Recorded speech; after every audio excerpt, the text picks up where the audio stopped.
El 2 de diciembre de 1991, un mariachi regresaba a su casa tras haber trabajado la noche entera. Las calles de Ecatepec estaban desiertas a esa hora. Eran las primeras horas de la mañana y el silencio de la colonia era absoluto. Pero algo lo hizo detenerse en seco. A unos cuantos metros de distancia, un niño pequeño estaba caminando solo, completamente desorientado y sin rumbo alguno. El mariachi lo reconoció al instante, pues era el hijo menor de los Chávez López. Confundido por la situación, se acercó al niño y le preguntó qué hacía caminando a esas horas y por qué estaba solo. Pero mientras más se acercaba, notaba algo inquietante, pues el niño estaba cubierto de algo oscuro. Él mismo supuso que el niño se había caído en un charco de lodo, pero en realidad eso no era lodo. Así que le preguntó de nuevo dónde estaban sus padres. El niño lo miró con ojos vacíos, diciendo: un doctor operó a mi mamá, pero ella no despierta. Lo que este hombre no sabía era que ese niño acababa de sobrevivir a uno de los casos más turbios de la historia de México. Este es el caso de la familia Chávez López y te lo cuenta Kraitan. Un doctor operó a mi mamá. ¿Qué significa eso? La situación era demasiado extraña para ignorarla, así que junto con su esposa, decidió ir a verificar qué estaba sucediendo en la casa de los Chávez López. Cuando llegaron, lo primero que notaron fue un silencio pesado e incómodo. La casa estaba completamente oscura, las ventanas estaban cerradas, no había señales de movimiento, todo parecía estar detenido. Fue ahí cuando un escalofrío recorrió la espalda del mariachi y de su esposa, pues la situación ya no parecía normal. Así que sin pensarlo más, decidieron llamar a la policía. Los oficiales llegaron al lugar y entraron con cautela. Al principio todo parecía estar en orden en la planta baja. No había señales de hurto, no había desorden. Pero entonces escucharon algo. Voces. Venían del segundo piso. Los agentes intercambiaron miradas y comenzaron a subir las escaleras. Pero el sonido se hacía cada vez más claro con cada paso. Llegaron frente a la primera habitación e intentaron abrir la puerta, pero algo la bloqueaba desde adentro.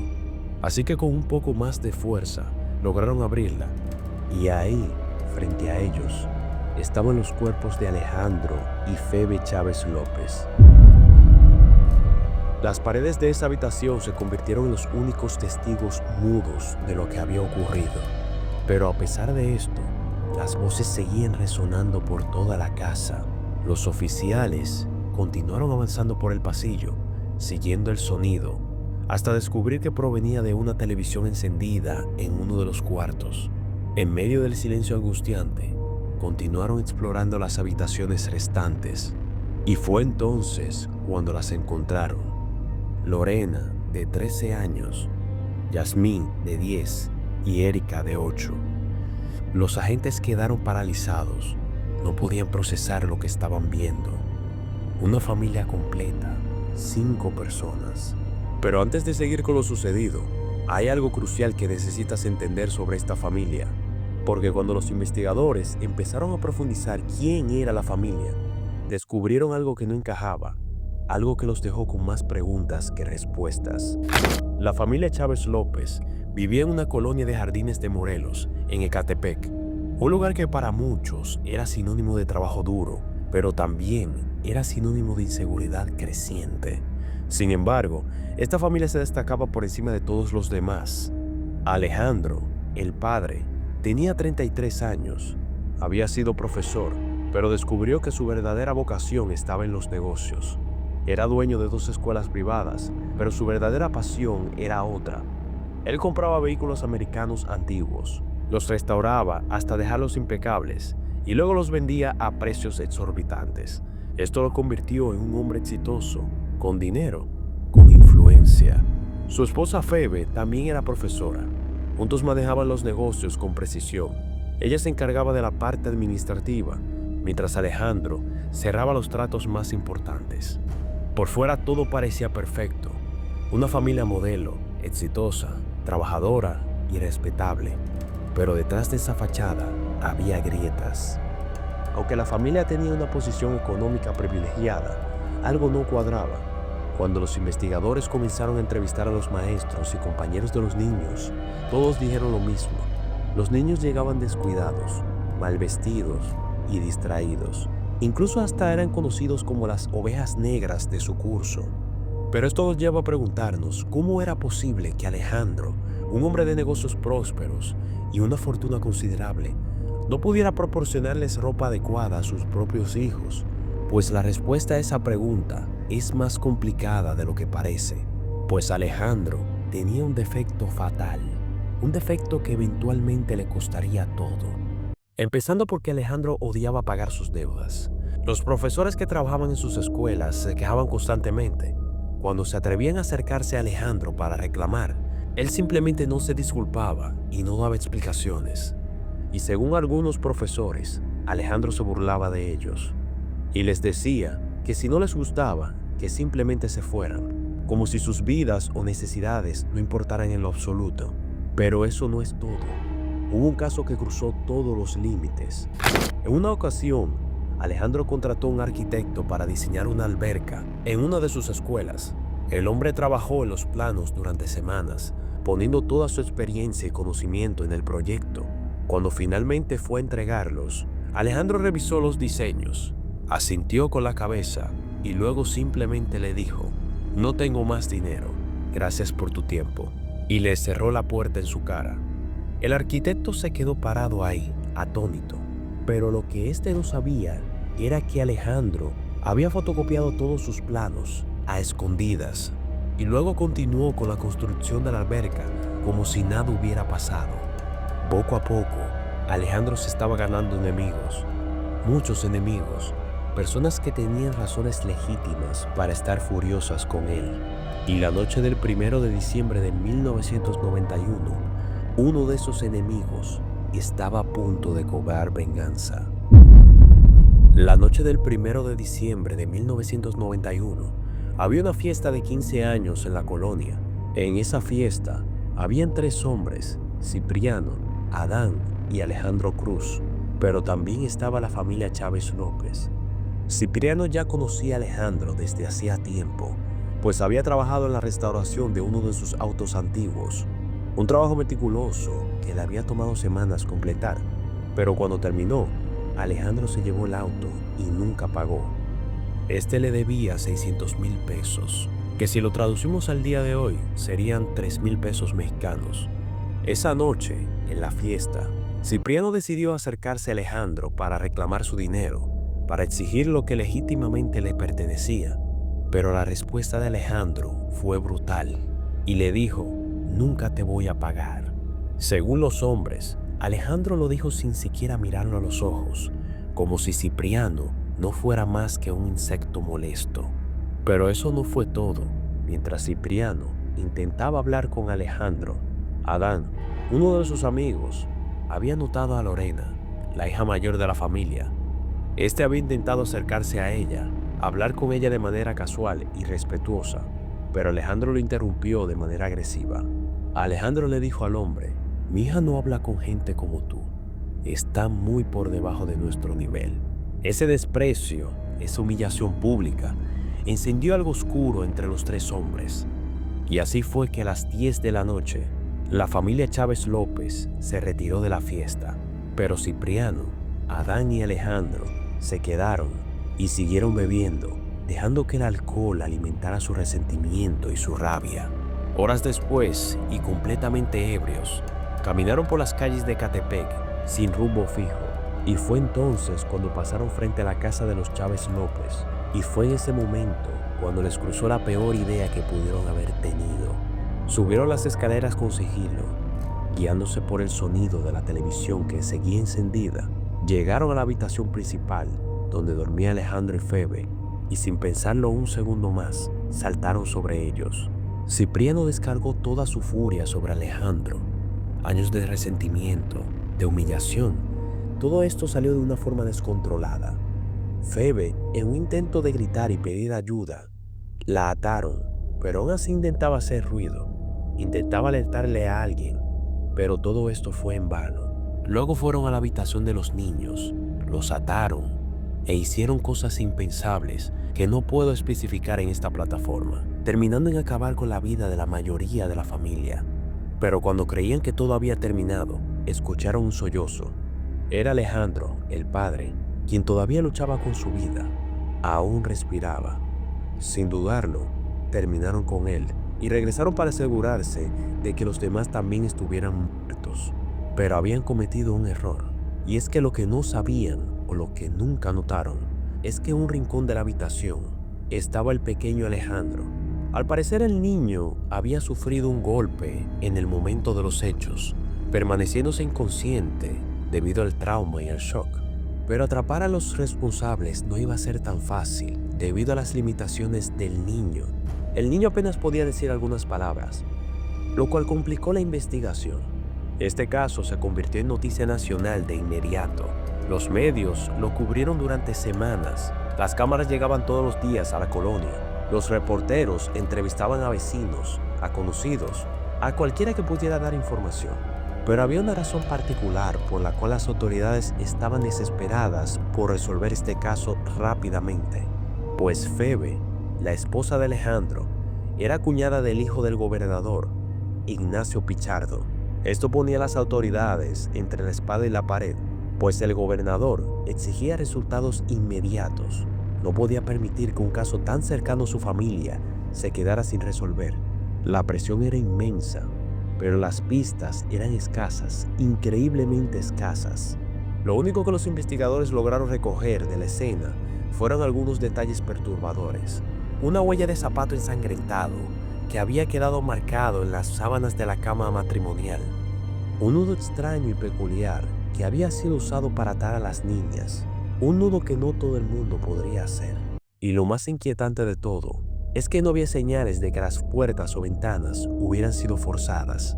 Los investigadores comenzaron a interrogar decenas de personas, empleados de las escuelas, vecinos de la familia, conocidos y familiares lejanos, pero nadie tenía respuestas, o al menos nadie estaba dispuesto a hablar.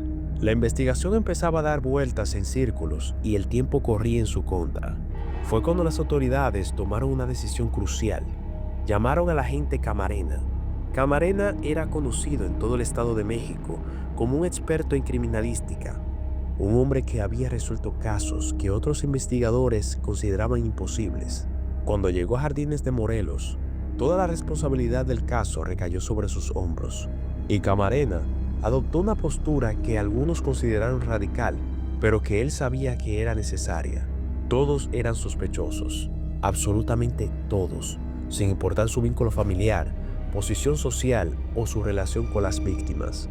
Camarena comenzó a investigar meticulosamente a ambas familias, la de Alejandro y la de Febe, y fue ahí cuando notó algo extraño. La familia de Alejandro parecía distante, poco interesados en colaborar con la investigación. Respondían a las preguntas, sí, pero sin la urgencia o la desesperación que Camarena esperaría ver en familiares de víctimas de un crimen tan brutal. De hecho, algo que le pareció particularmente sospechoso fue que el hermano de Alejandro, quien también era profesor, asumió el puesto en una de las escuelas apenas días después del suceso. Por otro lado, la familia de Febe colaboraba completamente. Estaban disponibles a cualquier hora del día o de la noche, respondían cada pregunta con detalle, proporcionaban cualquier información que pudiera ser útil. Pero a pesar de todos los esfuerzos, la investigación seguía sin avanzar. Camarena sabía que necesitaba algo más, una pista nueva, un testimonio, lo que fuera. Y entonces recibió una llamada que lo cambiaría todo. Semanas después del suceso, cuando la investigación parecía completamente estancada y las esperanzas de resolver el caso empezaban a desvanecerse, el teléfono de Camarena sonó. Era una mujer. Su voz sonaba nerviosa, aterrorizada. Incluso dijo, «Creo que sé quién lo hizo». La mujer le contó algo que inmediatamente captó la atención de Camarena. Un día después del suceso, había visto a un hombre llegar a su casa con la ropa completamente llena de sangre. Durante los días siguientes, ese hombre estuvo enfermo del estómago. Estaba algo nervioso y algo extraño, como si algo lo hubiera atormentado. Camarena le hizo la pregunta obvia, ¿por qué esperar hasta ahora? A lo que la mujer le respondió, tenía miedo de que él todavía estuviera buscando a más personas. Camarena colgó el teléfono y de inmediato comenzó a investigar a esta persona. Y aquí es donde las piezas empezaron a encajar, pero había algo más. Según la mujer anónima, después de este suceso, Cipriano había abandonado Ecatepec, se había mudado con sus padres a Azcapotzalco, en la colonia Santa María. Camarena ahora tenía un sospechoso y tenía una ubicación, pero también tenía un problema, y un problema muy grande, pues Ecatepec pertenece al Estado de México y Azcapotzalco pertenece al Distrito Federal, lo que significa que son jurisdicciones completamente diferentes. Si Camarena cruzaba ese límite sin autorización oficial, no solo estaría incumpliendo los protocolos establecidos, sino que su carrera estaría por terminar. Podría estar frente a cargos legales. Todo lo que había trabajado durante años se vendría abajo. Pero ante todos estos problemas había una solución: pedir autorización oficial. Pero tendría que esperar días, quizás semanas, y en ese tiempo Cipriano podría escapar a cualquier otro sitio. O peor aún, podría desaparecer para siempre. Así que Camarena armó un plan bastante arriesgado y peligroso que podría costarle todo. Camarena reunió su equipo más confiable y les explicó el plan. Iban a cruzar sin autorización y sin respaldo oficial, y tenían que hacerlo de una manera que no levantara sospechas. Para eso, todos tendrían que disfrazarse de civiles comunes, nada de uniformes y nada de identificaciones visibles.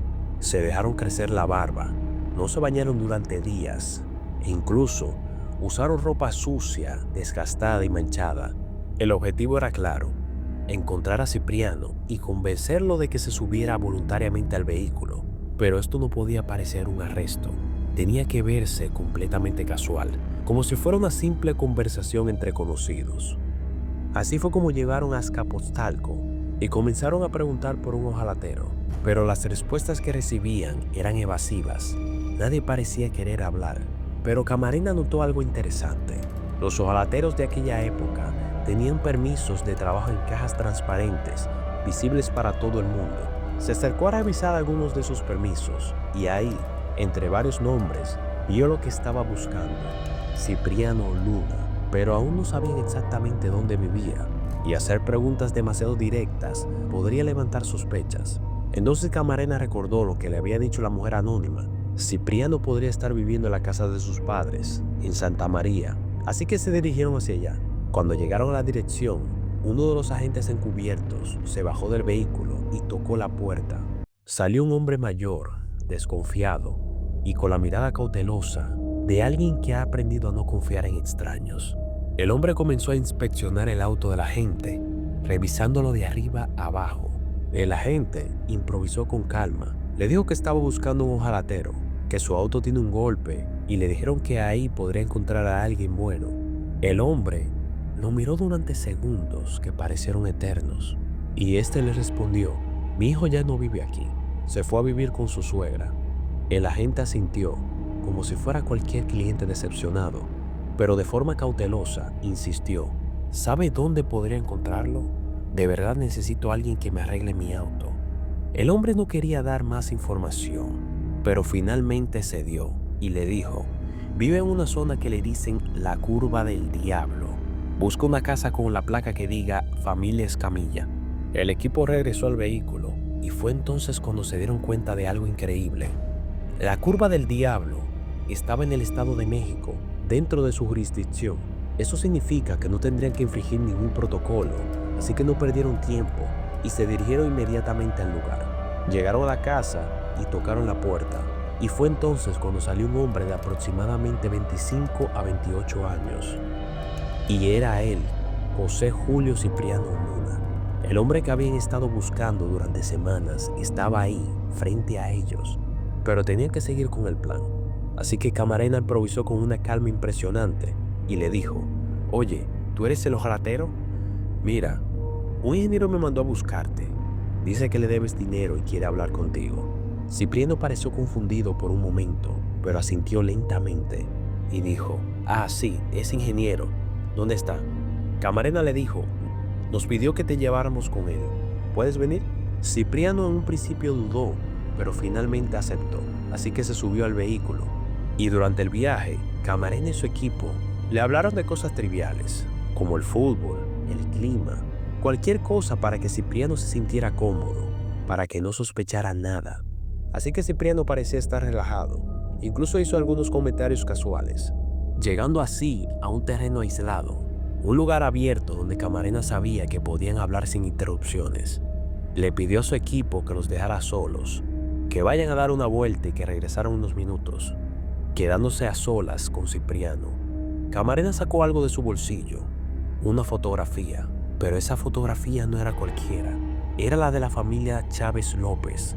Se la mostró a Cipriano sin decir una palabra, y la reacción de Cipriano fue inmediata. Sus ojos se le abrieron de par en par, como si la fotografía hubiera traído de vuelta a todos los fantasmas de aquella noche. Y con sus manos temblorosas y casi tartamudeando dijo: «No sé quiénes son».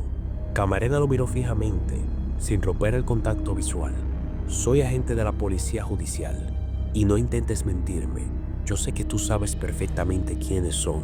Cipriano comenzó a sudar, su respiración se aceleró, y desesperado, intentó una última carta, diciéndole a Camarena: «Tengo 10 millones de pesos en la casa de mis padres.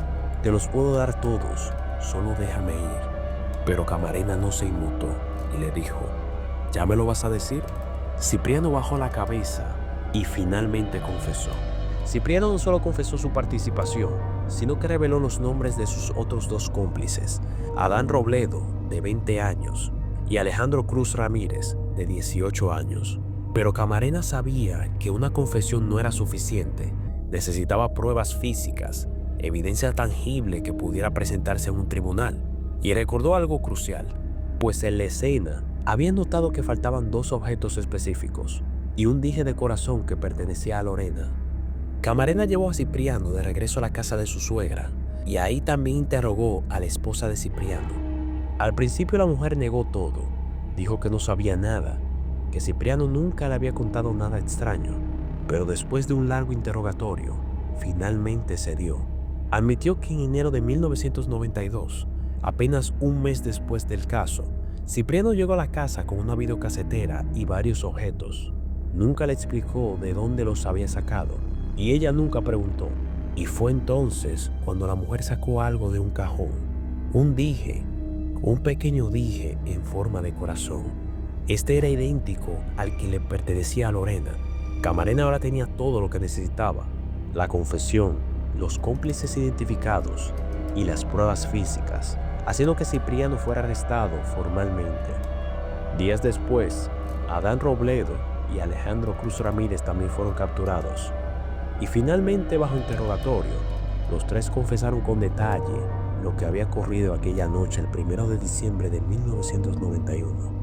Así fue como el 21 de marzo de 1992, José Julio Cipriano Luna, Adán Robledo y Alejandro Cruz Ramírez fueron sentenciados. Cada uno recibió 40 años de prisión, además de cargos adicionales por abuso de una menor, robo, portación de armas ilegales y asociación delictiva.